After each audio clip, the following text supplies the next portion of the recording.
Vipi bana, mbona kama leo una mawazo sana? Shida ni nini? Jia nipa sana mawazo yani. Nawaza neno gani busara nitamwambia atalielewa zaidi. Vitu vibaya siku zote huwa vinapata watu wazuri. Ukiwa unamaanisha nini kusema hivyo? Unajua Dunga, wakati mwingine ukizingatia mitazamo yetu, ukizingatia vitu ambavyo tunavifanya kila siku, kila kitu huwa kina mwisho.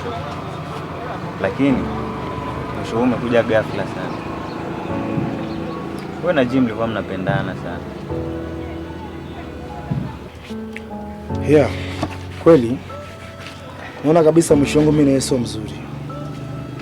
Dunga, naona mwisho mzuri sana.